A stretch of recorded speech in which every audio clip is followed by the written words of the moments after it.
Fala, inconformados teens, tudo bem com vocês? Eu me chamo Henrique Girardi e nós estamos em mais um vídeo do nosso The Bible, um programa de leitura anual da Bíblia. E hoje a gente vai estar falando sobre o quarto livro da Bíblia, o livro de Números. 5 coisas que você precisa saber antes de ler o livro de Números. Vem com a gente! Então a primeira coisa que a gente sempre fala é o autor. O autor é Moisés, também é colocado como Moisés. Esse título Números, ele tem a ver com 2 censos, contagens que eles vão fazer do povo no livro de Números. Você vai ver ali quando você estiver lendo que isso acontece, por isso do nome Números. Mas quando a gente vai ver o nome no original, fala sobre no deserto. Então, se você lembrar da história, né? Gênesis, Êxodo, Levítico. O povo de Israel vai parar no Egito, fica 400 anos lá, sai do Egito, né? O Êxodo, e eles recebem a lei, né? A gente já viu o livro de Levítico, e agora eles vão peregrinar no deserto. Então, por isso desse nome. Eles vão ficar andando no deserto até chegar na Terra Prometida. Então, esse é a primeira coisa que você precisa saber antes de ler o livro de Números.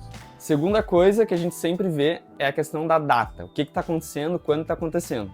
A data é muito parecido com o livro de Levítico, com o livro de Êxodo, que é o momento. O povo sai do Egito, né, eles ficaram 430 anos lá no Egito, eles saem do Egito e eles recebem ali o livro de Levítico, que a gente já viu, e eles vão ficar 40 anos andando no deserto. Então a datação é nesse meio termo aí. Sai do Egito, entra na Terra Prometida. Então Números acontece nesse intervalo. Terceira coisa que você precisa saber, a estrutura. Você vai ver que o livro de Números é um relato de viagem, né? Então eles saem lá do Sinai, que foi o contexto lá do livro de Levítico, e daí eles vão até, daí tem os locais ali, até posso olhar com a linha, mas só você entender. Eles vão para um deserto, eles ficam um tempo lá, depois eles vão para um outro lugar, ficam um tempo lá, vão para um outro lugar, ficam um tempo lá, e depois vai ter o final, né, que é Deuteronômio, ali o próximo livro, até eles entrarem na Terra Prometida, que vai ser lá com Josué, as muralhas de Jericó. Então, a estrutura do livro é essa estrutura de tô aqui, tô indo para lá, acontece coisas, né, a questão de enviar os 12 espias é nesse livro, a questão aquela que é famosa, a questão de que Moisés bateu na rocha. Esses acontecimentos é no livro de Números, mas é nesse interim de viagens entre um local e outro.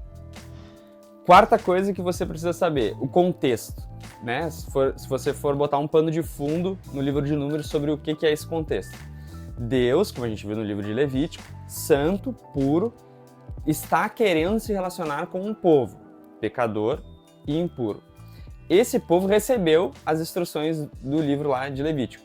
Você acha que ele seguiu as instruções? Muito pelo contrário, várias vezes ele desobedece. Só que a gente vê a soberania de Deus em agir, intervir no povo para demonstrar que Deus é soberano. Então, a gente tem, né, também textos no Novo Testamento que nós somos infiéis, pecadores, e a gente precisa da graça de Deus, porque Deus é fiel. Deus não desiste desse relacionamento conosco, com o povo dele. Só que ele demonstra a sua soberania. Então, é sempre essa questão de que Deus é bom, mas ele também, né, não é nem mas, e justo, né? Então, não é uma coisa que contradiz a outra, né? Deus é bom e justo. E a gente vai ver isso no livro de Números. Então, Deus vai interagir, se relacionar com o povo, e a gente vai ver as consequências daqueles que desobedecem e as consequências daqueles que obedecem à vontade de Deus. E a quinta coisa e última que você precisa saber antes de ler o livro de Números é sobre o que é o livro de Números.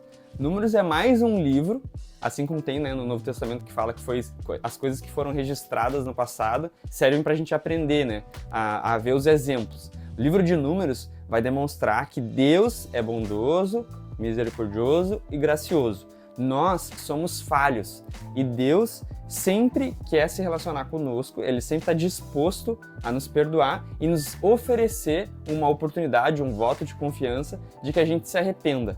É sobre isso o livro de Números. Não é apenas um registro histórico do povo de Israel, mas um convite da gente se entregar e confiar em Deus, na vontade de Deus, na soberania de Deus, mesmo em meio a um deserto, muitas vezes. A gente saiu do Egito, estava sendo escravizado no Egito, e agora a gente está peregrinando por essa terra, né? A gente saiu da vida de pecado, estamos peregrinando no deserto. O convite é, nesse meio tempo aqui, em que ainda Jesus não voltou, a gente confiar em Deus, entregar nossa confiança nas mãos dele e não ficar duvidando, incrédulo muitas vezes, e confiar em Deus. É sobre isso o livro de Números. O próximo livro que a gente vai ver é o livro de Deuteronômio. Te espero no próximo vídeo.